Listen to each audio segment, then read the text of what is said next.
So resume is the first thing जिसमें आपको time invest करना चाहिए। आपका जो इंटरव्यू प्रिपरेशन या फिर जो सीक्वेंस है जिसके लिए आप प्रिपेयर कर रहे हो उसमें पहला बात होना चाहिए कि आपका रिज्यूमे कैसा बनेगा। मैंने बहुत किसी को देखा है जो कि रिज्यूमे के पीछे टाइम नहीं देता है, बट आप रिज्यूमे के पीछे जितना टाइम दोगे स्टार्टिंग में, वो आपको बाद में जाके बहुत अच्छा रिजल्ट देगा। अब रिज्यूमे होता क्या है? रिज्यूमे होता है एक्चुअली आपका एक रिफ्लेक्शन कि आप क्या किए हो अपना करियर में, आपका करियर में क्या क्या अचीवमेंट्स है, आप क्या क्या सीखे हो, आपका स्किल्स क्या क्या है। स्किल सेट को रिप्रेजेंट करने का एक ज़रिया होता है रिज्यूमे।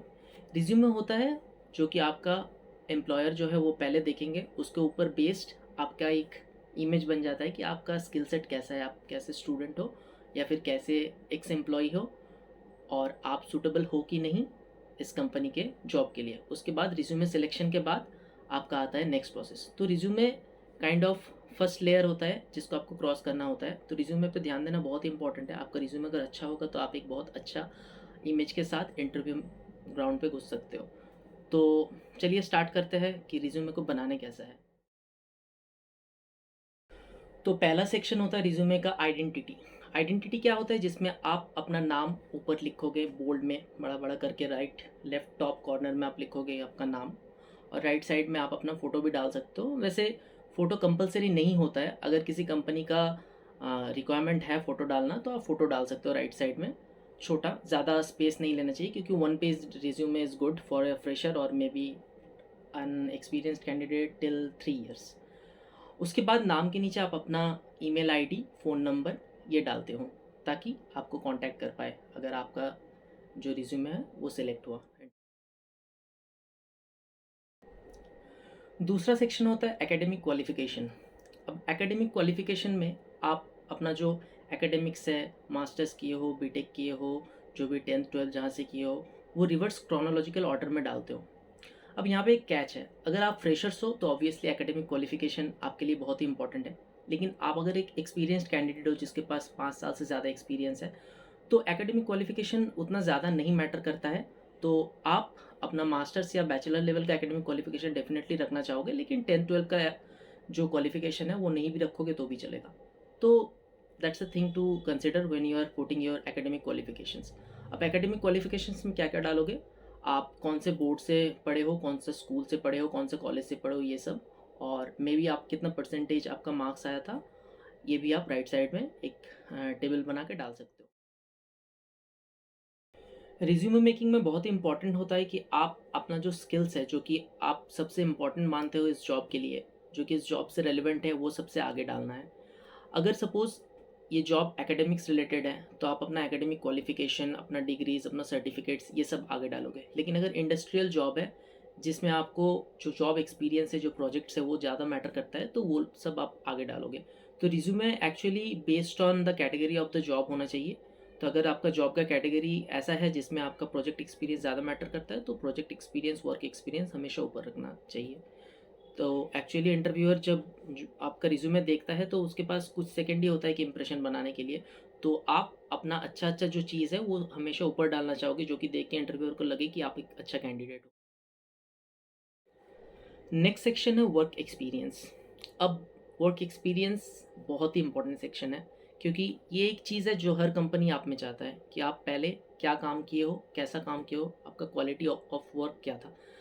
लेकिन हमेशा ऐसा ज़रूरी नहीं है कि आपके पास वर्क एक्सपीरियंस हो। आप में भी एक फ्रेशर हो सकते हो जो कि कॉलेज ग्रेजुएट हो रहा है इसी साल और कॉलेज प्लेसमेंट में बैठ रहे हैं। तो वर्क एक्सपीरियंस में क्या क्या काउंट होता है? ऑब्वियसली अगर आप जॉब इंडस्ट्री एक्सपीरियंस आपके पास है तो वो वर्क एक्सपीरियंस में काउंट होगा। इसके साथ साथ आप अगर कोई इंटर्नशिप की हो, मे बी कॉलेज में इंटर्नशिप हो या फिर कोई आउटसाइड इंटर्नशिप हो, तो आप अगर कोई इंटर्नशिप किए हो वो भी आपका जॉब एक्सपीरियंस में ही काउंट हो सकता है।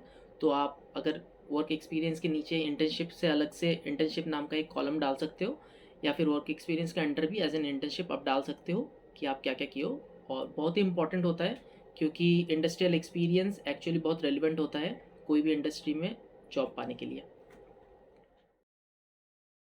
नेक्स्ट सेक्शन है थीसिस या फाइनल ईयर प्रोजेक्ट। अब थीसिस या final year project is a part of project, but इस सेक्शन को मैं क्यों अलग करके दिखाया हूँ, क्योंकि वर्क एक्सपीरियंस के साथ साथ ये जो थीसिस है, थीसिस भी एक ऐसा प्रोजेक्ट होता है जो कि बहुत लॉन्ग टर्म में चलता है। बाकी सब प्रोजेक्ट आपका may be 1 month, 2 month, 3 month का होगा, लेकिन थीसिस होता है एक बहुत लॉन्ग टर्म का, 6 मंथ्स, 1 ईयर।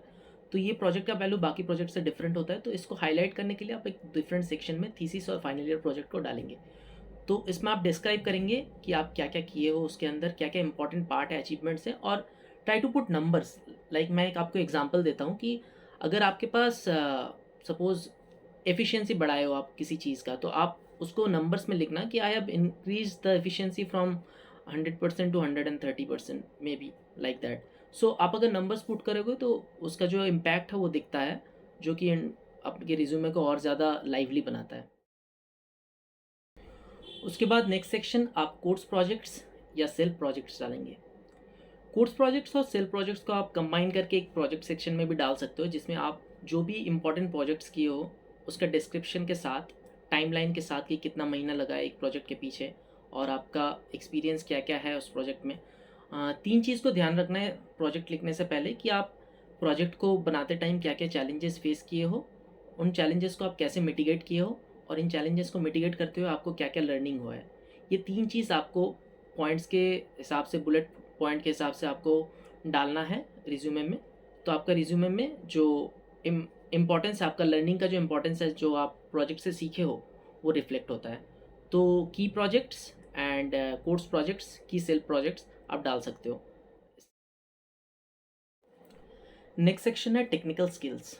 तो इस सेक्शन में आप डालोगे कि आप क्या क्या स्किल्स टेक्निकल यूज़ किए हो, लाइक आपको क्या क्या प्रोग्रामिंग लैंग्वेज आता है, आपको क्या क्या ऑपरेटिंग सिस्टम्स आता है, आपको क्या क्या डेटाबेस आता है, MongoDB, माईसीक्वल।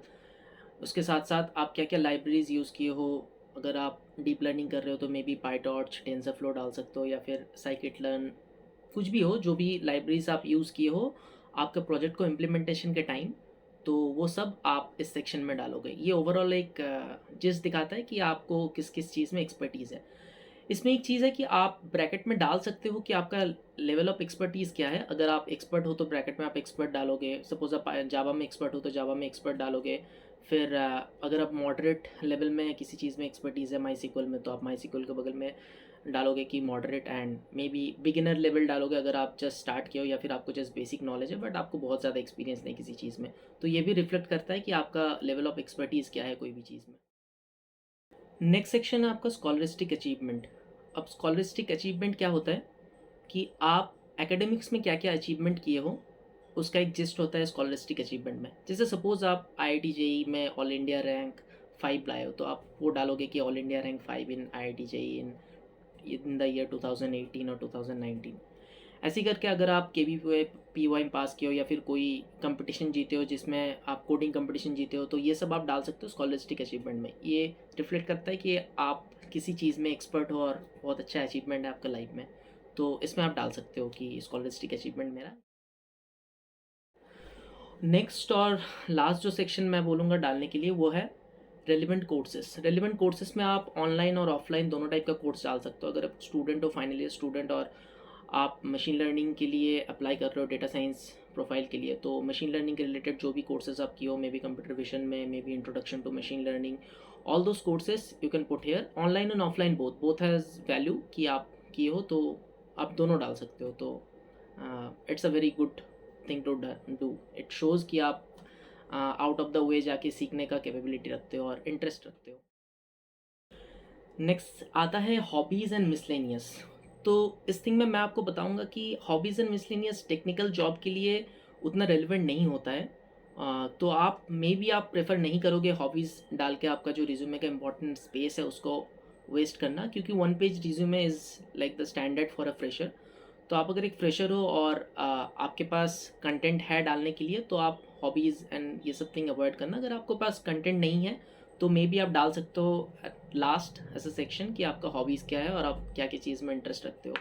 But I would suggest कि use this space in a wise manner, put as many projects, as many work experience as you have, because those counts more towards your job interview। आप अपने आप को एक interviewer की जगह रख के देखो कि आप अपने कंपनी में किसी को लेने से पहले आप क्या देखोगे, उसके अंदर जो टेक्निकल स्किल्स है वो ज़्यादा प्रेफर करोगे कि उसको हॉबीज़ को ज़्यादा प्रेफर करोगे। ऑब्वियसली हॉबीज़ आप डाल सकते हो अगर आपके पास कंटेंट ना हो, लेकिन आप एक अच्छा प्रोजेक्ट को हटा के उसकी जगह हॉबीज़ डालना प्रेफर नहीं करोगे। तो आई वुड सजेस्ट कि अगर आप तभी हॉबीज़ डालना अगर आपके पास कंटेंट ना हो डालने के लिए। अब बात है बोनस टिप की तरफ, जो कि मैं आपको स्टार्टिंग में बताया था कि मैं आपको लास्ट में जाके बताऊँगा। तो बोनस टिप ये है कि आप आपका रिज़्यूमे का जो लुक्स है उसकी तरफ ध्यान दें। रिज़्यूमे का जो लाइन्स हैं वो एकदम जहाँ से स्टार्ट हो रहा है और जहाँ पे एंड हो रहा है वो कंसिस्टेंट रखें।